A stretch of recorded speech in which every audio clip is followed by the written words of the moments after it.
Қайырлы күн достар. Мен сіздерге бүгін Bulk WhatsApp Sender программасы жөнінде обзор жасағым келіп отыр. Бұл программа не? Бұл программа сіздерге WhatsApp-қа рассылка жасауға мүмкіндік береді. Яғни WhatsApp-қа хабарлама жіберіп шығуға. Өздеріміз білеміз, қазір карантин кезі, клиенттермен байланыс ұстап отырған маңызды. Сол себептен кейде жарнаманы әрқайсысының WhatsApp-ына жеке-жеке жіберіп шығу керек болады. Ондай кезде телефонмен бір-бірлеп жіберіп отыру ыңғайсыз. Осындай программалардың көмегіне жүгінуге тура келеді. Осы программаны қазір сіздерге мүмкіндіктерімен таныстырып, және сіздердің көзіңізше рассылка жіберіп көреміз. Сіздер қазір басты терезесін көріп тұрсыздар. Өздеріңіз көріп тұрғандай мына жақтан номерлер, мына жерге хабарлама және жіберу батырмасы. Номерлерді қайдан аламыз десеңіздер, сіздердің базаларыңыздан, CRM-дарыңыздан, немесе ондай жоқ болса, қолмен жинауға болады. Мысалы, импорт деймізде, manual imports және осылай еткізіп, номер жазып, enter басамыз, одан кейін тағы да номер. Номерлерді енгізіп болған соң, импорт батырмасын басамыз, бізге мына жерге түседі, тізімдерге. Одан кейін хабарламаны жазып, мысалы, сәлем деп жазайық. Сәлем деп жазамыз. Мынаны бірді кетіріп тастайын.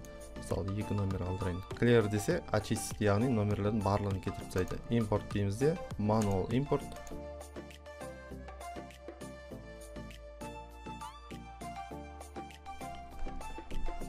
Номерлерді енгізіп болғаннан импорт батырмасын басамыз, мінекей номерлер тізімі түседі. Одан кейін мысалы сәлем деймін. Қайырлы күн деймін. Бұлай хабарламаны жаздық. Мына жерге мысалы сіздердің жарнамаларыңыз немесе тағы басқалары тұрады. Одан кейін send батырмасын басамыз. Яғни жіберуді бастаймыз. Мынадай терезе шығады, close батырмасын басасыздар.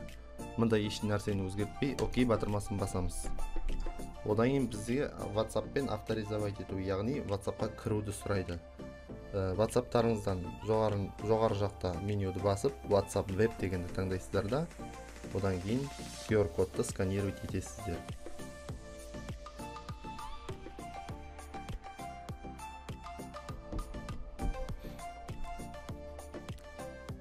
QR кодты сканировать етіп кірген соң, күте тұрасыздар.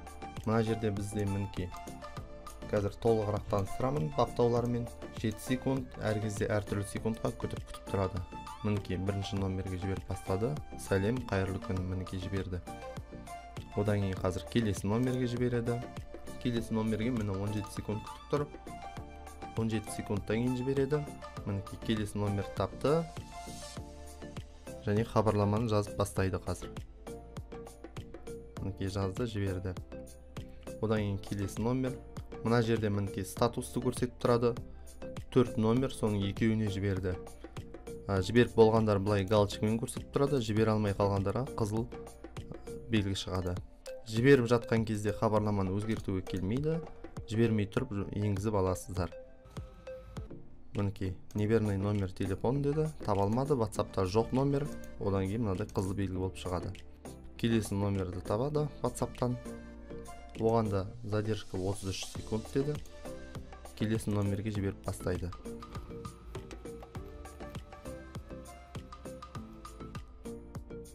Мінекей барлық номерге жіберіп болған соң мынадай терезе шығады.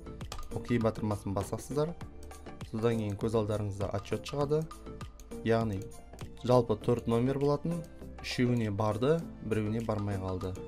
Датасы және хабарлама, қандай хабарлама кеткенін, және мына жерде жіберілген номерлер тізімі. Неге деген сұрақ туындайтын шығар сіздерде? Задержка, яғни күту. Бәріне неге бірден жіберіп тастамаймыз деген. WhatsApp-ты өздеріңіз білесіздер, жаппай хабарлама таратуға арналмаған бағдарлама, яғни блокировкаға түсесіздер. Сол себептен settings-қа кіріп, мынаның 1 секундтан бастап 33 секунд, 1 емес 5 желательно. Одан кейін 5 секундтан 33 секунд аралығында, және мына жақта нормал емес лобқа қоямыз. Одан кейін мына жерге өздеріңізге ұнайтын цифрларды қойыңыздар, қосыңыздар да мыналарды. Мынаны қосып цифрлар қойып қою керек. Яғни ара қашықтықтары немесе мынаны фотоға түсіріп алып, дәл осындағыдай енгізсеңіздер болады. Яғни хабарламалардың арасында арақашықтық болу керек. Өздеріңіз көріп тұрғандай, мынаны 7 секундтан кейін, 17 секундтан кейін, 33 және 33 секундтан кейін жіберді. Егер тоқтамастан, бірінен соң бірін артынан тоқтамастан жібере берсе, ондай жағдайда WhatsApp аккаунттарыңыз әрине блокировка кетеді банға. Сондай жағдайдан сақтану үшін сөйлесіп жатқандай кейіп танытып, яғни бірінен соң бірін белгілі бір уақыттарда аралығында жібереді. Сол кезде сіздерде блокировка көп бола қоймайды. Енді номерлерді қайдан аламыз деген сұраққа, номерлер сіздерде мынадай базада жатуы мүмкін. Мінекей, менде мысалы мынадай база бар, Excel таблицада. Бұны жүктеп аламын қазір. Мінекей, рабочий столға сақтаймын. Жүктеп алдым. Excel таблицаны ашасыздар. Номерлері бар Excel'да. Сіздердің яғни базаларыңыз болса, файл сохранить как деймізде. Разрешить сохранение. Одан кейін форматын тексті дейміз. Яғни txt деп тұрады. Текстовые файлы с разделительной табуляцией деген таңдаймыз. Одан кейін сохранить батырмасын басамыз. Окей батырмасын басамыз. Да дейміз. Бізге енді блокнот, яғни қарапайым блокнот форматта мынадай болып түсті номерлер. Программаға міндетті түрде текстовый файлда енгізіледі. Қазір хабарламаны кетіп тастаймын. Мынаның барлығын бірнеше мың номерді салып жіберуге кеңес бермеймін. Біріншіден программа өте ауыр болуы мүмкін. Екіншіден барлығына жіберіп шығу, яғни тәулігіне 200 адамнан артыққа жібермеген дұрыс. Ол үшін біз 200 номерді бөліп аламыз. Мына жерге создать дейміз де. Текстовый документ блокнот саламыз осылай. Мынаны ашамыз да бірнеше номер белгілеп аламыз бүйтіп. Мысалы, мына жерге дейін аламын мен. Мінекей. Оң жағын басып копировать деймін. Және мына новый блокнотқа вставить деймін. Осылай номерлер түскен соң жабамыз, сохранить дейміз. Және import деп, import from files дегенді басамыз. Мына новый текстовый документ дегенді кіргіземіз рабочий столдан қазір. Мінекей, жаңа ғана жасағанбыз. Мінекей, номерлер тізімі шығады. 52 номер, және бірдейлері болса дубликат. Duplication 0 деп тұр. Яғни қайталанып тұрған номерлер жоқ. Қайталанып кеткен номерлер болса өзі кетіріп тастайды. Одан кейін import батырмасын басамыз. Мінекей, номерлер түсті тізімі. Енді осыларға жіберуге болады. Дәл жаңағыдай хабарламаны жазып жіберуге болады. Жарнамаларыңызды қалай жазасыздар? Мысалы, мен мына видеоны барлығына таратқым келіп тұр. Барлығына. Мына хабарламаны көшіріп аламын бүйткізіп. Хабарламаларыңызды текстовый документ блокнотқа жазып алған дұрыс. Создать дейміз бүйтіп, саламыз. Мына жерге бүйткізіп саламын. Enter басып астына түскеннен кейін келесі хабарлама болып кетеді. Одан кейін сілтемесін саламын. Сосын және сіздерде сақталмаған нөмірі болған соң, яғни сіздің номеріңіз сақталмаған адамға жіберіп тұрған соң, оған сілтеме ашылмауы мүмкін. Сол себептен біз call to action, яғни іс-әрекетке шақыруды жазамыз. Астына мысалы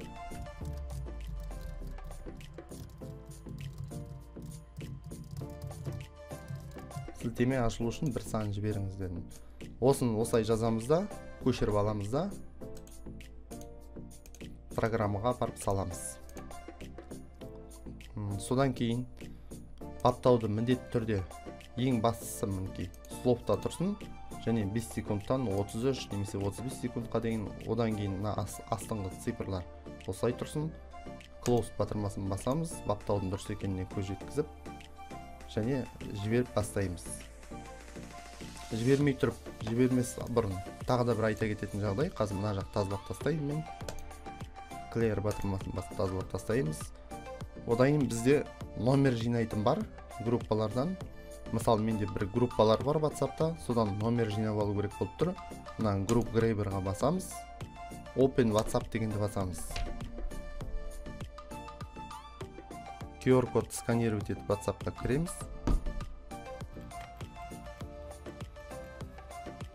Содан кейін бір группаны таңдаймыз. Мысалы, мына группаны алдым. осы группаның описаниесіне басамыз. Одан кейін басқаннан кейін программаға өтіп, мына жақта ештеңені қозғамай grab contacts дегенді басамыз. Сәл күте тұрамыз. Одан кейін мінекей 52 номер жинады. Бұл бизнес WhatsApp-та істемеуі мүмкін, қарапайым WhatsApp-та істейді. Жинаған номерларды add to list деген кнопканы басу арқылы тізімге енгіземіз. Енгізіп болғаннан кейін терезені жай жаба саламыз. Сәл күте тұрамыз. Сосын осы группадан жинаған номерлардың әрқайсының жекесіне хабарламаны жіберіп шығуға болады send батырмасын басу арқылы. Олардың барлығын мен танимын.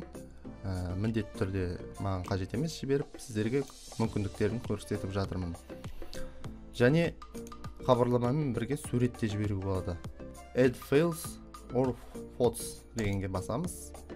Одан кейін бір суретті таңдаймыз.